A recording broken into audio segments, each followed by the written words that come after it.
যুক্তরাজ্য, যুক্তরাষ্ট্র, ইউরোপের বিভিন্ন দেশে সিলেটের প্রবাসীদের বসবাস। যুক্তরাজ্যে প্রায় ৫ লাখ বাংলাদেশির মধ্যে শুধু ম্যানচেস্টারেই বাস করেন প্রায় ২.৫ লাখ প্রবাসী, যাদের ৯০% সিলেটি। তাদের জন্যই ২০১৯ সালের অক্টোবর থেকে সিলেট ম্যানচেস্টার রুটে ফ্লাইট চালু করে বিমান বাংলাদেশ এয়ারলাইন্স। প্রথমে সিলেট ম্যানচেস্টার রুটে ৩টি ফ্লাইট চললেও গেল অক্টোবরে একটি বন্ধ হয়ে যায়। অনলাইনে আগামী ৩১শে মার্চের পর থেকে টিকিট বিক্রিও বন্ধ রেখেছে বিমান, যা নিয়ে ক্ষোভ জানিয়েছেন এই রুটের যাত্রীরা। ফ্লাইট চালু রাখার দাবিতে দেশে ও প্রবাসে গণস্বাক্ষর সহ প্রতিবাদ কর্মসূচি পালন করেছে বিভিন্ন সংগঠন। একটি লাভজনক রুটকে এইভাবে বন্ধ করে দেওয়ার যে অদৃশ্য একটি পায়তারা আমরা লক্ষ্য করছি, সেটির ব্যাপারে আমরা কনসার্ন, আমরা এই ব্যাপারে উদ্বিগ্ন, আমরা বিস্মিত, আমরা ক্ষুব্ধ।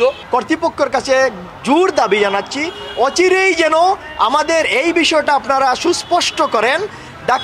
ঢাকা সিলেট ম্যানচেস্টার বিমান বাংলাদেশের আন্তর্জাতিক ফ্লাইটটা যেন চালু থাকে এবং যতটুকু সমস্যা হয়েছে আপনারা যেন দুঃখ প্রকাশ করে ক্ষমা চান সিলেটবাসীর কাছে এবং সিলেটকে নিয়ে যেন কোনো ষড়যন্ত্র না করেন। প্রতিবাদ সভা থেকে আমরা একটাই সিদ্ধান্ত নিয়েছি যে আমরা Manchester to Sylhet, Sylhet to Manchester flight বহাল থাকা চাই।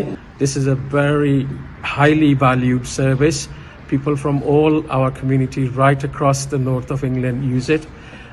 Particularly our elderly people who have worked so hard to send back remittance to Bangladesh, to maintain Bangladeshi households, and their time has now come where they're in the final stage of their life. Double million offer, Walton fridge কিনে পেতে পারেন ২০ লক্ষ টাকা, রয়েছে কোটি কোটি টাকার নিশ্চিত উপহার। আমরা সবাই চাই এই ফ্লাইটটা যাতে চালু থাকে।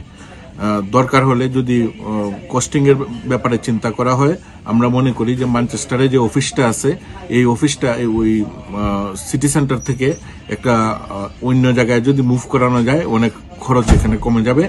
বিমান বাংলাদেশ এয়ারলাইন্স দিস ইয়ার ২৮২ কোটি টাকা লাভ করেছে, তাহলে ক্ষতিটা কোথায়?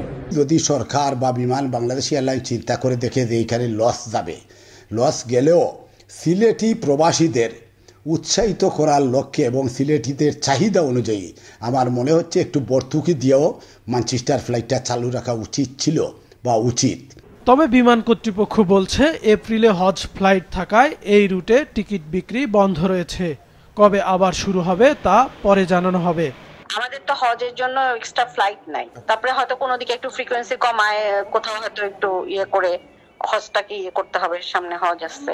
ম্যানচেস্টার সিলেট রুটে লস করতেছে কিনা আমরা ঠিক বলতে পারবো না, এখনই বন্ধ করার কোনো নাই। আমাদের আছে তো ভিতরে ইন্টারনাল কিছু বিষয় আছে যেগুলো তো পাবলিকলি শেয়ার করা যায় না। ফ্লাইট বন্ধ হলে বিপদে পড়বেন যুক্তরাজ্যের ম্যানচেস্টার, লিভারপুল ও ব্রাডফোর্ডে বসবাসকারী বাংলাদেশি কমিউনিটির লোকজন। এ রুটে ফ্লাইট চালু রাখার দাবি চলাচলকারী যাত্রীদের। মাছরাঙা নিউজ ডেস্ক।